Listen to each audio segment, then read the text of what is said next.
I'm Brownfield Commodity Market Reporter John Perkins at the closing market minute for Wednesday, July 16th. Soybeans finished higher, oversold and due for a bounce with help from soybean products. Meal was up, also oversold and due for a bounce. Meanwhile, soybean oil was modestly higher on biofuels demand expectations. There was also support in beans from the sale of 120,000 tons of new crop U.S. soybeans to unknown destinations ahead of the open. Soybeans, of course, continue to keep an eye on development weather too. Corn closed modestly higher, essentially on follow-through short covering and technical buying.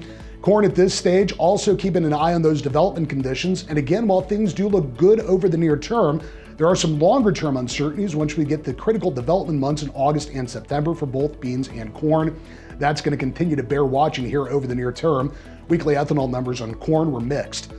And wheat finished mixed. Chicago was up, with the U.S. dollar index down during the session, essentially tied to export demand expectations.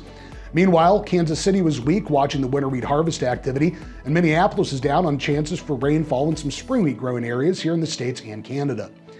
Live and feeder cattle were sharply higher, shrugging off the sharply lower midday move in box beef, choosing to focus on optimism ahead of widespread direct cash cattle business.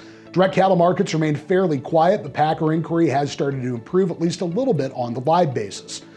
And hogs closed higher with this week's firmer trend in the wholesale market. Still a lot of tentativity over demand overall, with the USDA's weekly export sales numbers out on Thursday morning. With the closing market minute for Wednesday, July 16th, I'm Brownfield Commodity Market Reporter John Perkins.